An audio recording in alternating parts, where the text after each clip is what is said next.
Es el nuevo capítulo que vamos a estudiar esta noche, Romanos capítulo 15, y vamos a cubrir los primeros 7 versículos de Romanos.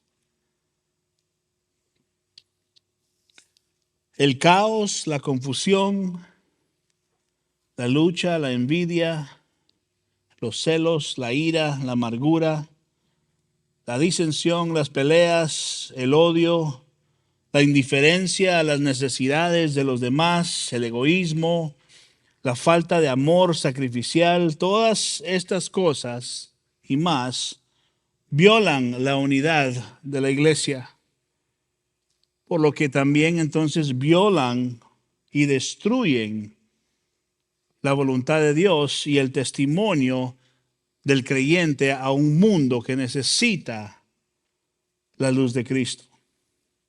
Ahora hay una armonía que es en amor, que nos lleva a la unidad de la iglesia. Que esto es una gran preocupación o algo de gran importancia para Dios. La unidad de la iglesia es algo importante para Dios. Vaya conmigo, Salmo 133. Vamos a leerlo todo. No se preocupe, solo son 3 versos.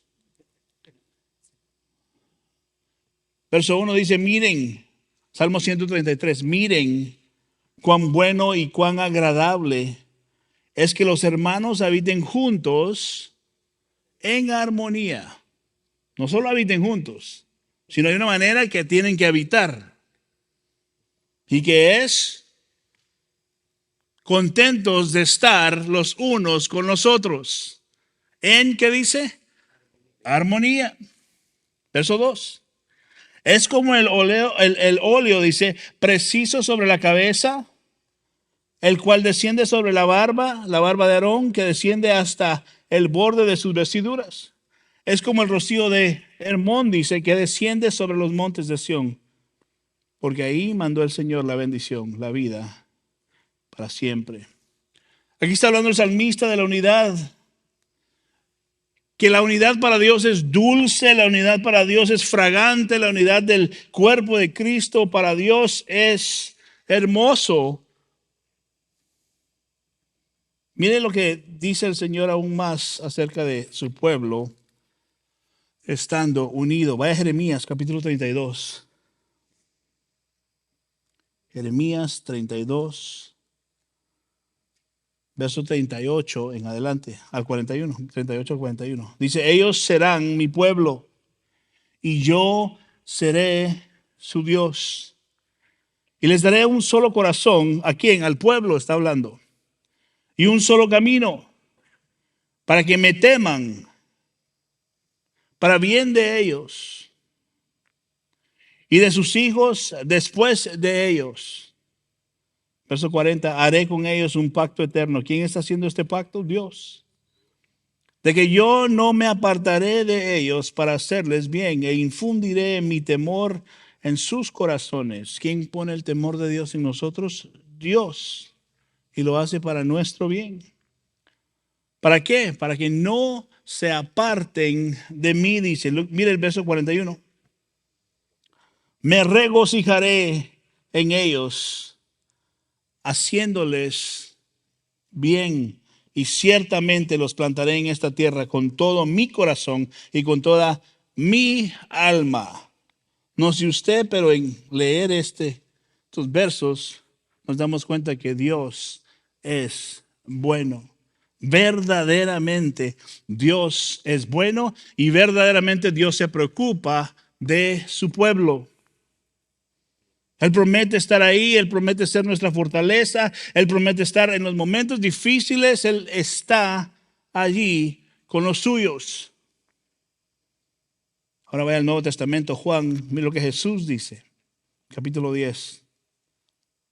Vamos a leer Romanos, le prometo, no se preocupe, pero vamos a leer esto primero. Romanos capítulo 10, verso 14. Perdón, Juan, gracias, capítulo 10, verso 14. Están atentos, gracias por eso. Yo soy el buen pastor, dice Jesús. ¿Y qué dice? Y conozco mis ovejas. Y aquí viene lo más importante. Y ellas me conocen a mí. ¿Qué está diciendo Jesús? Ellos me conocen. Yo las conozco, pero lo más importante es que ellos me conocen también. Juan 10, mira el verso 15. Al igual que el Padre me conoce y yo conozco al Padre y doy mi vida por las ovejas, tengo otras ovejas que no son de este redil, dice, refiriéndose a los judíos y a los gentiles, ¿no? A esas también yo debo traerlas, dice. ¿A quiénes? A los gentiles. Y oirán mi voz, ¿y qué dice? Y serán un rebaño con un solo pastor. ¿De quién está hablando? Del pueblo de Dios y de aquellos que no eran pueblo de Dios, que por la gracia de Dios que fue extendida por él mismo, ahora son hijos e hijas y pueblo de Dios. Y serán un rebaño con un solo pastor. Verso 17. Por eso el Padre me ama, porque yo doy mi vida para tomarla de nuevo, dice.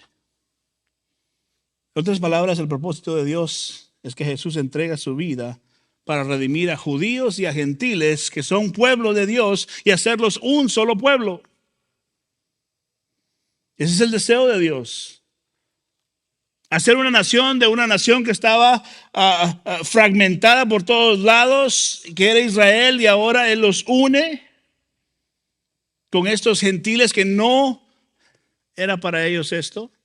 Y Dios une al judío y al gentil. Ahora, ¿cuál es el motivo de ver esto? Este tipo de versos, antes de leer Romanos. Es el llegar a entender que sea judío, sea gentil, el propósito de Dios es en unir al pueblo de Dios, hacerlo la novia del Cordero, redimir a este pueblo y que en el presente y en el futuro, estos adoren a Cristo Jesús con un mismo corazón, con un mismo espíritu, con un mismo redentor, bajo un solo nombre que es Cristo Jesús. Es redimir el pueblo que le pertenece a Dios para un propósito, que es para darle la honra y la gloria a Dios. El propósito de la iglesia es para que nosotros le demos la gloria a Dios. Ahora, vaya a Apocalipsis y quiero que vea esto, Apocalipsis 21, que esto es como la consumación en gloria eterna que finalmente vamos a tener estos judíos, este pueblo de Dios y estos gentiles que no merecían, ahora que han sido redimidos. Y este es el final, lo último que la iglesia va a hacer juntos. La prioridad en que haya unidad en el cuerpo de Cristo, y veremos cómo Pablo nos insta en Romanos, empezó desde el 14 la semana pasada, lo vimos, las últimas 2 semanas, perdón, y esta semana sigue él con eso, puesto que es importantísimo. Ve el propósito por el cual estamos siendo unidos. Apocalipsis 21, los primeros 4 versículos del Apocalipsis 21. Entonces dice, vi un cielo nuevo, una tierra nueva, porque el primer cielo y la primera tierra pasaron y el mar ya no existe. Verso 2, y vi la ciudad santa, la nueva Jerusalén, que descendía del cielo de Dios, preparada como una novia ataviada para su esposo. Entonces, verso 3, oí una gran voz que decía desde el trono, el tabernáculo de Dios está entre los hombres y Él habitará entre ellos. Ese ellos es usted. Somos nosotros. Y ellos, que dice, serán su pueblo. Y Dios mismo estará entre ellos. La unión que ha sucedido, judío y gentil, se vuelve un cuerpo, una iglesia. Verso 4, Él enjuagará toda lágrima de sus ojos y ya no habrá muerte, ni habrá más duelo, ni clamor, ni dolor, porque las primeras cosas han pasado. La gloria eterna, eso es lo que nos esperan. Se reúnen bajo el mismo reinado de Dios, bajo la misma autoridad de Dios. ¿Cuándo? Por el resto del tiempo, por todos los siglos de los siglos. Esa es la razón por la cual usted va a ver ahorita a Pablo instándonos, animándonos a que usted y yo nos unamos y no hayan discordias entre los hermanos en Cristo. La semana pasada hablamos de las cosas triviales, la cual tristemente dentro de la iglesia suceden esas diferencias que llevan a dividir al cuerpo de Cristo cuando no son cosas de causa eterna, de consecuencia eterna. No son cosas morales que nos llevan a una consecuencia eterna, sino son cosas temporales. No estamos hablando, lo dije hace 2 semanas, de pecado acá. Estamos hablando de cosas triviales que hay diferencias. La semana pasada di un ejemplo así, mero pequeño y chistoso, pero tiene mucho sentido. El hermano que dice, el Viernes Santo yo me como las chuletas de puerco. Y el otro hermano dice, yo no me como eso porque no creo que es correcto. Y eso va a causar una división entre los hermanos que es, Pablo dice, innecesaria. Y es donde nos insta, y ahorita vamos a leer el versículo 1 del capítulo 15, donde nos insta, el que es maduro, el que es más, la palabra que dice más fuerte, ayude a su hermano que es más débil. Vaya conmigo, Romanos 15, verso 1 al 7. Mire lo que dice. Así que, verso 1. Nosotros los que somos fuertes, dice Pablo, debemos sobrellevar las flaquezas. Otra traducción dice iniquidades de los débiles. Y no, ¿qué dice? Agradarnos a nosotros mismos. ¿Cómo nos está yendo ahí? Verso 2, cada uno de nosotros agrade a su prójimo, dice, en lo que es bueno para su edificación. Recuerde lo que Pablo está haciendo del capítulo 12, se lo dije hace un par de semanas. Esto es como vives, cristiano, esto es lo que está diciendo. Y ahora está hablándonos de, tristemente, la división que hay entre hermanos en Cristo dentro de la iglesia, sin necesidad que estas cosas existan, pero sabemos que existen, que traen consecuencias graves al cuerpo de Cristo. Y ahora está diciendo, fuertes ayuden a los débiles. Y ahora agrega, cada uno de nosotros agrade a su prójimo, dice, en lo que es bueno para su edificación. Pues ni aun Cristo se agradó él mismo, antes bien, como está escrito, los insultos de los que te injuriaban, dice, cayeron sobre mí. Verso 4, porque todo lo que fue escrito en tiempos pasados para nuestra enseñanza se escribió a fin de que por medio de escuche esta palabra clave de hoy en la noche, subrayela ahí, de la paciencia y del consuelo de las escrituras, tengamos ¿qué? Esperanza. Entonces, ¿dónde encontramos esta paciencia y esta esperanza? En las escrituras.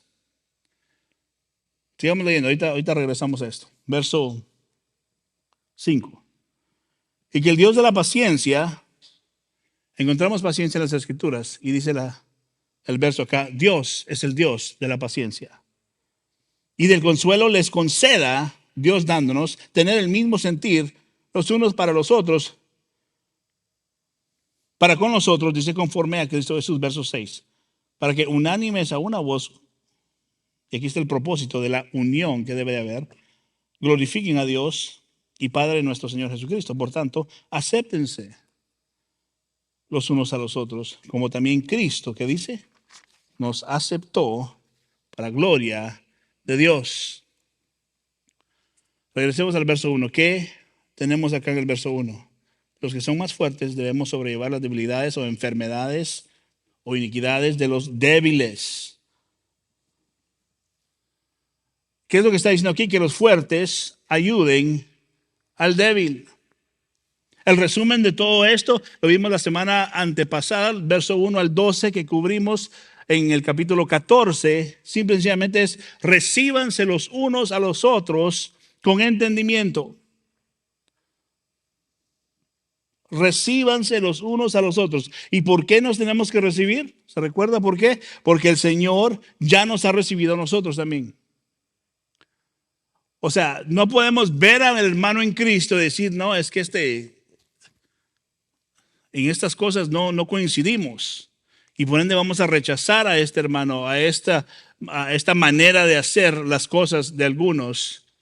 Una vez más, no estamos hablando de pecados. El pecado, hablamos hace 2 semanas que eso lo confrontamos como debe ser confrontado y lo llamamos lo que es. En estas cosas no estamos hablando de cosas morales que causan un problema eterno. Estas cosas causan división entre hermanos en Cristo dentro del cuerpo de Cristo. Entonces,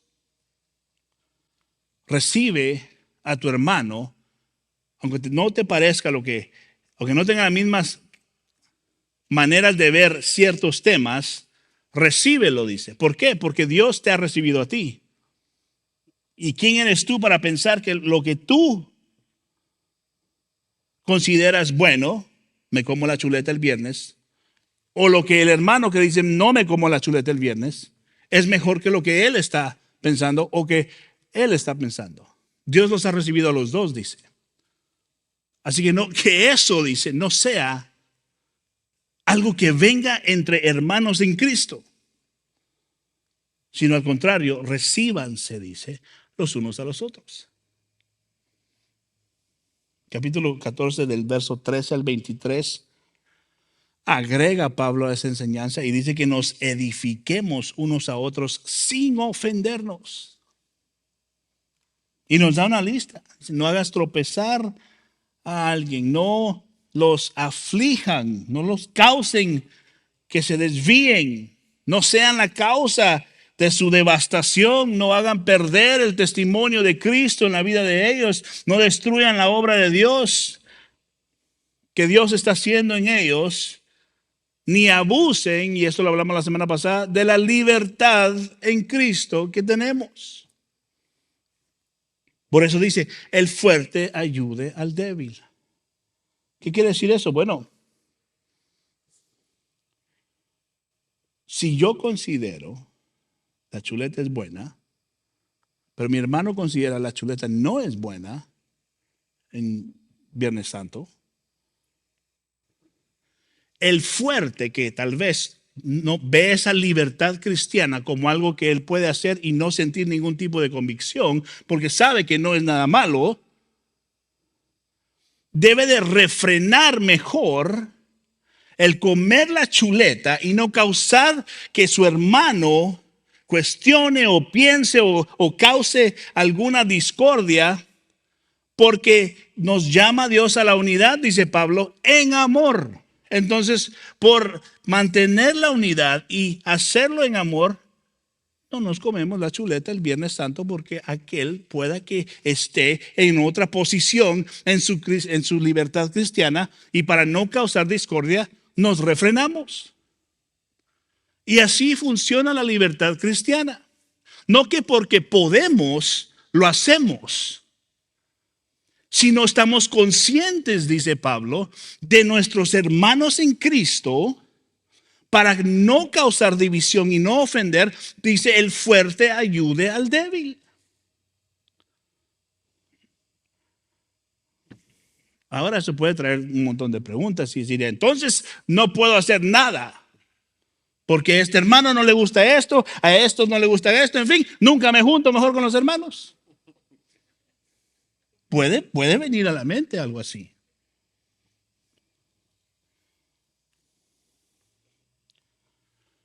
Pero lo que dice Pablo, dice que el creyente fuerte simplemente deja su libertad cristiana y ayuda al hermano débil. Mejor se sienta con él. Dice, esta es mi razón. Y aquí está bíblicamente por qué siento esta libertad en Cristo de hacer esto. Y a ver, tú dime cuál es tu posición en esto y cuál es el motivo de que tal vez hay una convicción más severa, obvio, que la mía, para no hacer esto. Y lleguemos a una conclusión basado en la palabra de Dios. Edifíquense los unos a los otros. Pero como eso toma trabajo y tenemos que ser intencionales, prefiero no decirle que piense lo que piense. Me como la chuleta. ¿Sí me entiende? Y preferimos esa actitud. Y Pablo dice, o sea, si de verdad estamos perseverando hacia ser, a unir el cuerpo de Cristo en amor, esas son las cosas, Romanos 12, 1 y 2, ¿no? Que ponemos nuestra vida en el altar ante Dios y somos un sacrificio vivo. Todos los días estamos muriendo a nosotros mismos. Eso es ser un cristiano que está perseverando hacia agradar a Dios primero y la unidad del cuerpo de Cristo. Una vez más, pues digo, esto no está hablando de pecados. Ahora, si alguien está pecando, eso es más directo. Brother, esto y esto y esto. Y en amor es necesario decir, estas son las razones que definitivamente no estoy de acuerdo.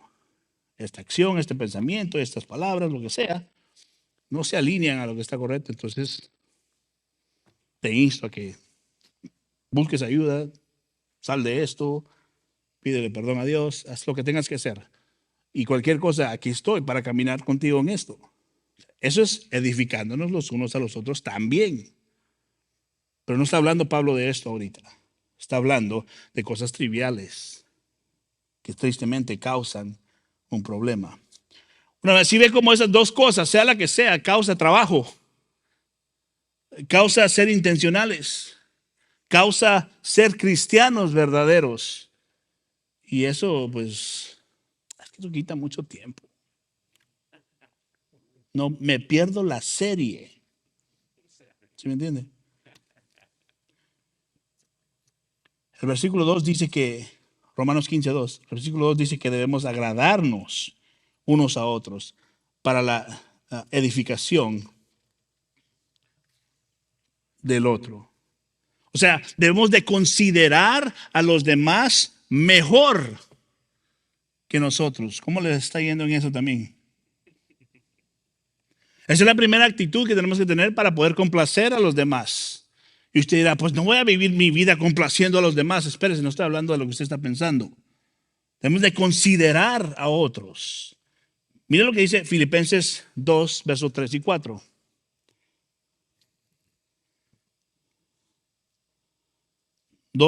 Capítulo 2, Filipenses 2, versos 3 y 4. No hagan nada, dice, por egoísmo o por vanagloria, sino que con actitud humilde cada uno de ustedes considera al otro como más importante que a sí mismo, no buscando cada uno sus propios intereses, sino más bien los intereses de los demás. Una vez más, no estamos hablando de complacer al ser humano, a los hombres, a la gente, donde ajustamos el evangelio para lo que ellos quieran escuchar. No estamos hablando de complacer a los hombres para ignorar su pecado. No estamos hablando de complacer a la gente de una manera egocéntrica, donde los atrae a nosotros si no decimos la verdad, pero mejor aceptamos ciertas cosas. Al contrario, estamos hablando de complacerlos en el sentido de ayudarlos a llevar estas cargas que ellos no han sido completamente libres de ciertas cosas en su vida, y en eso nosotros consideramos el bienestar de la gente adelante del de nosotros siempre. Siempre. Eso es lo que dice Pablo. Y déjenme explicar esto de esta manera, o decir esto antes de la enseñanza de la palabra de Dios es lo único que nos permite tener esa actitud. Fuera de la palabra de Dios no podemos hacer esto. Es imposible soportar y tener paciencia y ayudar a los demás si no hay palabra de Dios en nosotros. Es imposible. Sea usted la persona más amable, más dispuesta del mundo. sin la palabra de Dios, sin Cristo, sin el Espíritu Santo obrando en nuestras vidas, es imposible. La vida en sí no es posible llevarla como un cristiano sin la palabra de Dios, sin el Espíritu Santo. O sea, podemos aparentar algo, pero eventualmente todo se va, la palabra en inglés es crumble, a desvanecer, a caer, eventualmente, si no nos aferramos cada día más y más a la palabra de Dios. Si no supiéramos por la palabra de Dios que estamos seguros en Cristo Jesús, cada vez que surgiera un problema, que hubiera una dificultad, pensaríamos, bueno, estoy expulsado del reino de Dios. O sea, no llego a los requisitos mínimos. Pero la Biblia nos enseña que podemos estar seguros en Cristo Jesús. Nos enseña que podemos resistir, que podemos perseverar. Pero esto solo va a suceder cuando nosotros pasamos tiempo en las Escrituras. Cuando usted pasa tiempo en la presencia de Dios, orando. ¿Por qué? Porque la Escritura es donde aprendemos perseverancia. ¿Perseverancia para qué? Para la esperanza. Es necesario pasar tiempo. La palabra de Dios nos enseña vamos a usar la palabra resistencia o el aguante que tenemos que tener viene de Dios encontrado en su palabra revelada para nosotros. Fortaleza, gracias. Y la palabra nos enseña paciencia. He oído gente que dice, no le pida a Dios paciencia. ¿Y por qué no? Porque si no, sus problemas va a seguir, pero tal vez Dios le puso ese problema para que usted cambie. Lo que pasa es que no queremos problemas. ¿Y qué si fue Dios el que le puso el problema? Para que usted pase tiempo con Dios. ¿Cómo no voy a pedir paciencia? Claro que sí. Ayúdame, Señor, a soportar, porque si es tu voluntad que yo esté pasando por eso y esto va a darte más gloria, Señor, que lo pase y tú ayúdame en esto.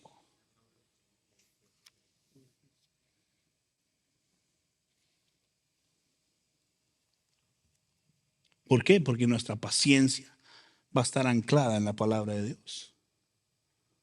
No en mi habilidad, no en mi templanza, no en mi soporte, no en todo lo que puedo aguantar porque soy amable. No, en la palabra de Dios. Porque sé cuál es la esperanza eterna que tenemos, que es Cristo Jesús. Y sé quién yo era y sé quién ahora yo soy en Cristo Jesús. Sé que Él me ha recibido aún en mis errores. Entonces entiendo que ahora como Él me ha recibido, yo recibo también a otros. Rápidamente regresamos a Romanos 15, versos 5 y 6.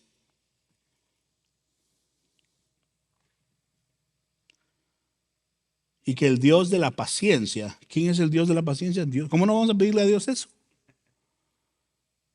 Y del consuelo les conceda tener el mismo sentir los unos para con los otros, conforme a Cristo Jesús. Para que unánimes, dice, a una voz glorifiquen al Dios y Padre de nuestro Señor Jesucristo. Nuestra dependencia está en ¿quién? En Cristo Jesús. Es Dios el que nos enseña la paciencia, porque es Dios el que es la fuente de la paciencia.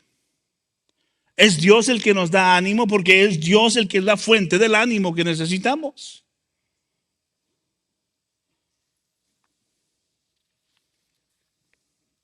Que os conceda, dice, a tolerarse o aguantarse o a ser semejantes unos con otros, dice, según Cristo Jesús. Mismo sentir, mismo pensamiento, unidad. La unidad en la iglesia es prioridad de Dios y debería de serlo para nosotros. Mire, si no fuese por Dios, esto es imposible. O sea, honestamente, esto es imposible. Es imposible. Déjenme hacer unas preguntas así seguidas, rápidamente. 4 preguntas. ¿Cómo vamos a hacer lo que debemos ser ¿Cómo vamos a hacer, lo que debemos ser para un hermano más débil? ¿Cómo le ayudamos? ¿Cómo vamos a construir la iglesia unida? ¿Cómo vamos a llevar las cargas de los unos con los otros? ¿Cómo vamos a complacernos los unos con los otros? Dice. Considerarnos los unos a los otros como mejor. Y la respuesta es esa. Yo considero a los demás primero.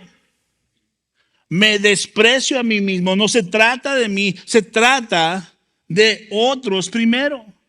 Hay conformidad en Cristo Jesús. Hablé de eso el domingo. La palabra es contentamiento. ¿Por qué? Porque estamos seguros en quién somos en Cristo Jesús a través de su palabra. Y sin sometimiento a las Escrituras y a la voluntad de Dios es imposible. Y al hacer estas cosas dependemos entonces del poder divino del Espíritu Santo ayudándonos para hacer esto. Esto es imposible sin el Espíritu Santo. Obvio es, si es posible sin el Espíritu Santo, esto es imposible sin la palabra de Dios, porque el Espíritu Santo es el autor de la palabra de Dios. Y el Espíritu Santo siempre nos va a redirigir hacia la palabra de Dios. Si usted recibe supuestamente, que no está sucediendo, pero se está imaginando la gente, que Dios les está hablando y les dice algo fuera de lo que está escrito, eso no es Dios. Eso no es Dios. Porque el Espíritu Santo siempre nos va a apuntar a las Escrituras que nos llevan hacia Cristo Jesús. Siempre. El Espíritu Santo nunca hace las cosas para Él recibir la gloria. Escucha esto, por favor, sino para que Cristo reciba la gloria. Es muy importante ese orden. Por último verso, 15:7, Romanos 15:7. Por tanto, acéptense, dice. Acéptense los unos a los otros, como también Cristo nos aceptó para la gloria de Dios. ¿Cuál es la razón que nos tenemos que aceptar entonces? Para la gloria de Dios. Piense usted, ¿por qué me recibió a mí Cristo? ¿Por qué me salvó Cristo? Porque usted era bueno. Lo dudo. Porque de bueno no teníamos nada. Porque usted era amable. No.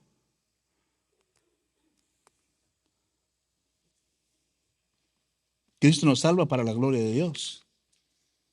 Todo lo que Cristo hizo era para la gloria de Dios. Su muerte y su resurrección para la gloria de Dios. Y de la misma manera que Cristo nos recibe a nosotros ahora para la gloria de Dios, usted ahora recibe a los demás dentro del cuerpo de Cristo por otra razón, por una razón también. La gloria de Dios.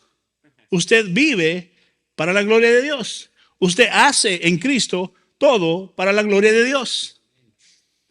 Por eso Pablo dice, tienen que entender esto, estas discordias innecesarias. Pasa capítulo y medio hablando de esto. Todavía estamos en esto. Que esto no cause estas cosas pequeñas, triviales, que no causen división entre ustedes, porque todo lo que ustedes hacen y ustedes existen para la gloria de Dios. Vimos en los primeros versos que leímos al principio del Antiguo Testamento cómo Dios valora la unidad del cuerpo de Cristo.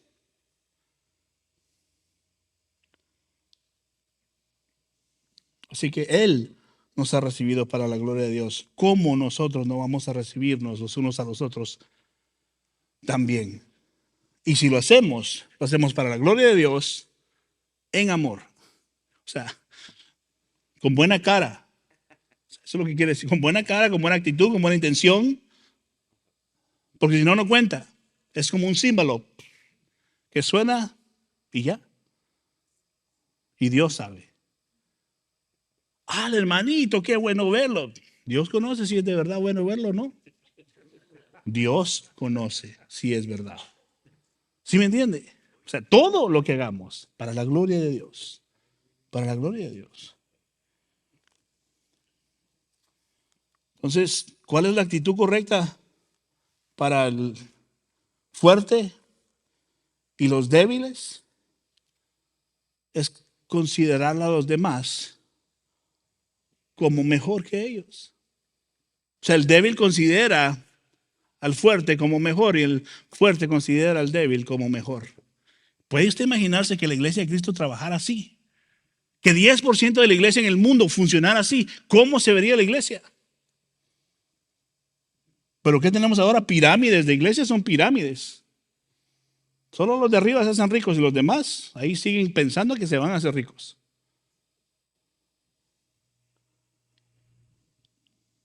Dios nos libre de esas cosas. Consideramos a los demás como mejor que nosotros, y nosotros nos consideramos menos que los demás. Y nos sometemos a las Escrituras, y nos sometemos a la dependencia del Espíritu Santo, y nos sometemos a vivir una vida de sacrificio continuo. O sea, me rindo a Cristo y las áreas de mi vida que necesitan rendirse a diario. No me diga que ya se rindió en todo. Si sigue pecando, nos falta. Pero la gracia y misericordia de Dios, gracias a Dios, son nuevas cada mañana. Una vida cristiana no es una vida perfecta. Una vida cristiana es una vida comprometida. ¿Comprometida a qué? A perseverar. A amar a Cristo primero. A conocerlo mejor. El mayor llamado que un cristiano puede tener, no estoy hablando de ministro, pastor, no, estoy hablando de un cristiano, es conocer a Dios. Eso es. Nada más. De ahí todo lo demás Dios lo va a alinear. Su mayor prioridad como cristiano es conocer a Dios. Y donde usted conoce a Dios es aquí, en la palabra de Dios. En ningún otro lado. Dios nos ayude con esto, ¿no?